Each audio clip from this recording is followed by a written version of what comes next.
dia. Gostaria de agradecer o convite, dizer que é um prazer estar aqui com vocês hoje, nesse último dia de congresso, um congresso excelente, com vários assuntos instigantes. E o tema que me deram para hoje, então, é prevenção da infecção de sítio cirúrgico, quem controla as boas práticas. Confesso que é um tema desafiador.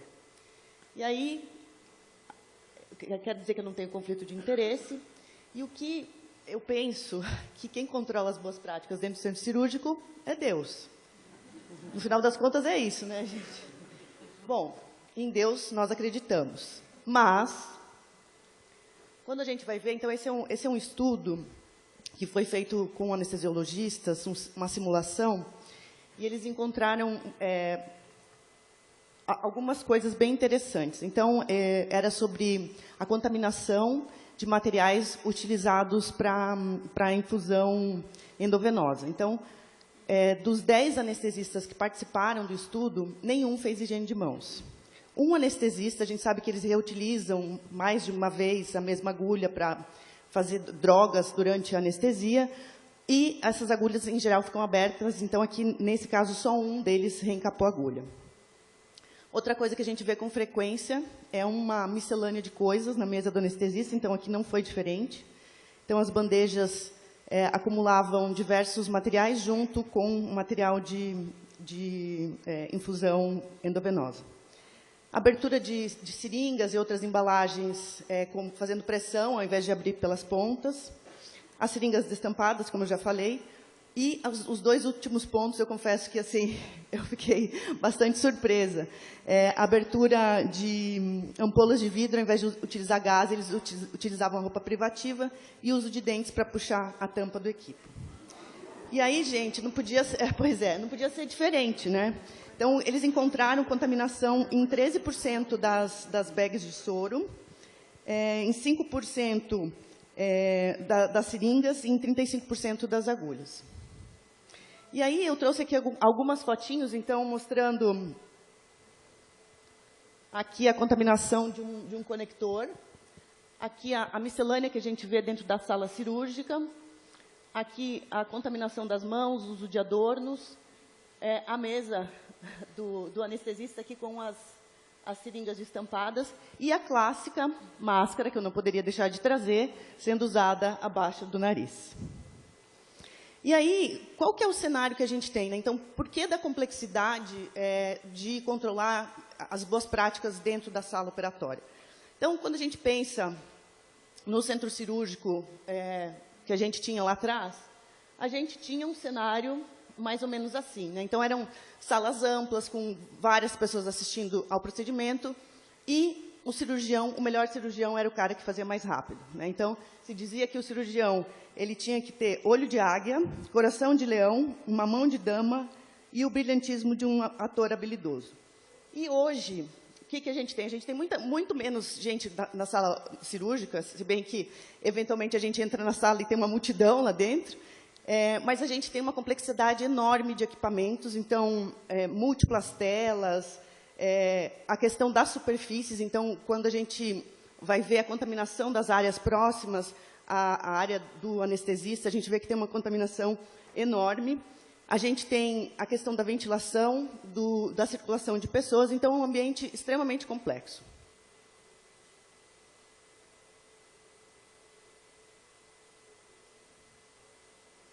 E aí, bom, o que a gente tem? Temos diversas diretrizes trazendo evidências do que é importante para a prevenção de infecção do sítio cirúrgico, mas são muitos tópicos, né? Então, se a gente for olhar, a gente tem o da OMS, que tem 23 tópicos, no pré e no intra, que é o que eu vou abordar aqui. Na diretriz inglesa, a gente tem 19 tópicos, e do CDC, 9 tópicos. E aí, a pergunta é, como é que a gente faz tudo isso? Então, a gente tem que focar no que importa, e o que importa de fato.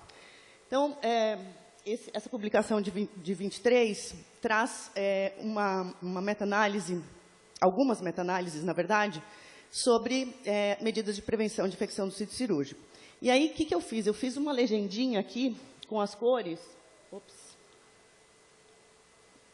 sobre de quem é a responsabilidade por cada uma dessas etapas. E aí eu acho que é o X da questão, né?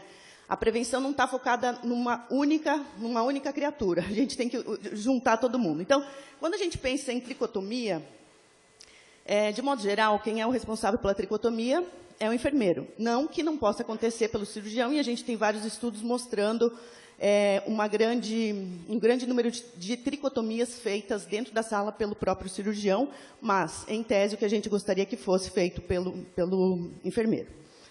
Descolonização. Então, aí a gente tem uma equipe multidisciplinar participando, a gente vai ter o atendimento desse paciente no ambulatório, o atendimento desse paciente na unidade de internação, então, seria enfermagem, cirurgião ou o clínico que atende esse paciente.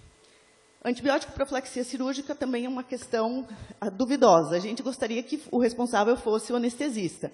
Mas, no meu doutorado, eu entrevistei anestesistas e cirurgiões, e o anestesista falava assim, não, antibiótico não é comigo, é o cirurgião que manda. O cirurgião falava, não, o antibiótico não é comigo, quem está lá atrás é que manda. Então, o que a gente gostaria é que ficasse a cargo do anestesista, que fosse feito dentro da sala operatória, mas nem sempre é assim. Checklist de segurança, então a gente vê que tem um impacto na prevenção de infecção do sítio cirúrgico, e aí também é uma questão multidisciplinar. A antisepsia, então, com clorexidina, ela vai ficar a cargo dentro da sala operatória. A normotermia, então, fica a cargo do anestesista. Controle glicêmico, também no pós-operatório. E a gente tem aqui a indicação de pressão negativa, que seria uma indicação, então, do cirurgião. E a pergunta é, a gente tem diretrizes, a gente sabe o que importa, e por que a gente não adere? Então, a gente tem várias questões envolvidas aí, né, questões psicológicas, e, entre elas, medo de perder, regras rígidas, atenção limitada por conta da situação que o indivíduo está vivendo naquele momento dentro do centro cirúrgico, excesso de confiança, né, então, sempre fiz assim, sempre deu certo, e o comportamento de rebanho. E aí, se a gente for pensar o centro cirúrgico, a característica desse ambiente é um ambiente de muitas interações.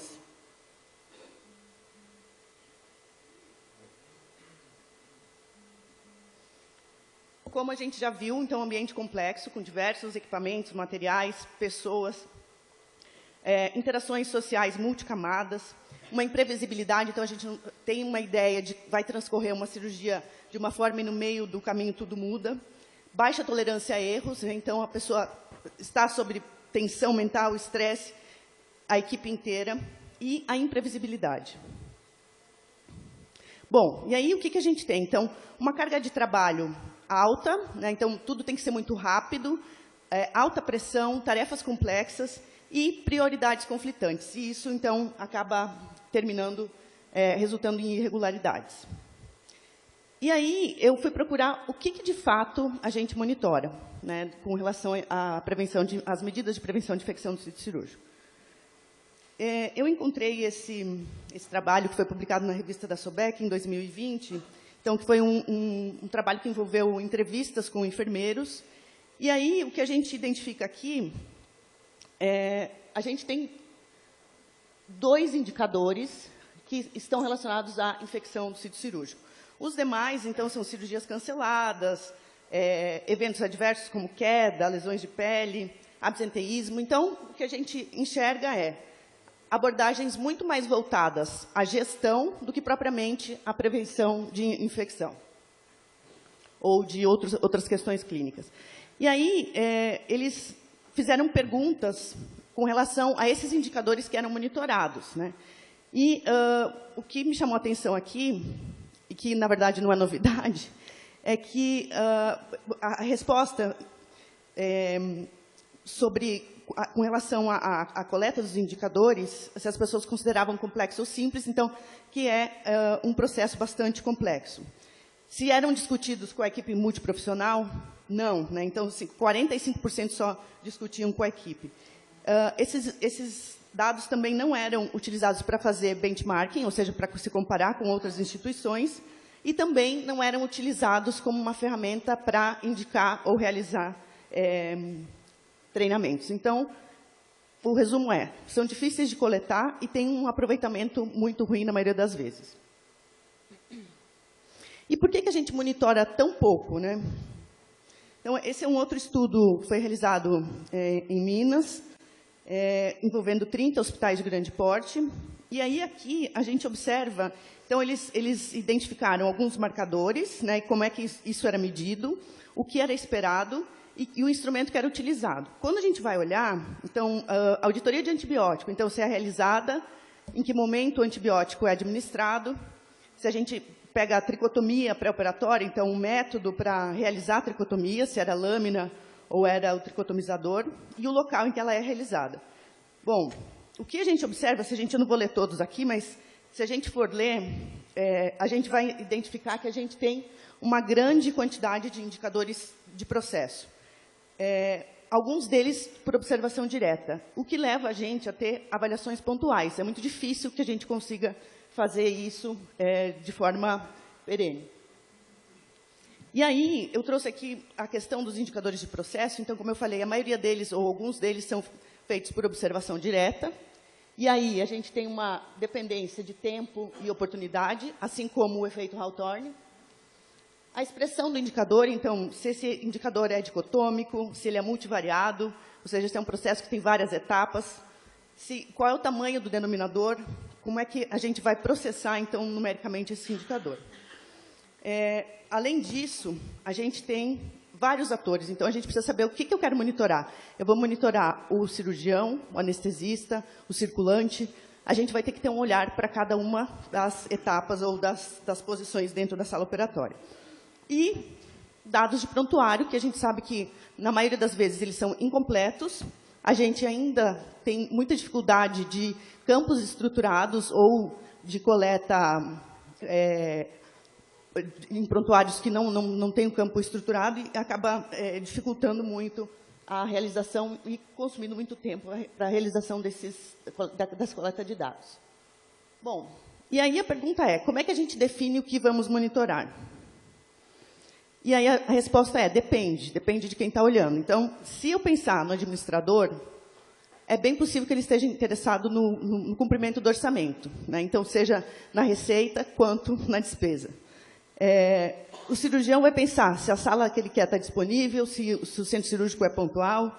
O controle de infecção vai pensar em redução de taxa de infecção. E a qualidade, em geral, vai estar focada nos checklists de segurança. Bom, de forma geral, a gente vai ter que definir, então, dentro disso, o que a gente vai monitorar. E algumas questões aqui que são importantes é a gente olhar, entender se... o que a gente vai fazer com esse dado? É monitoramento, é diagnóstico, é implementação de medidas. Esse indicador ele é relevante para o médico, para o paciente. Ele é confiável, ele é válido, reprodutível e factível de coleta, factível de modificação. É mais ou menos isso. E estabelecer metas que sejam específicas, mensuráveis, atingíveis, relevantes e com prazo determinado.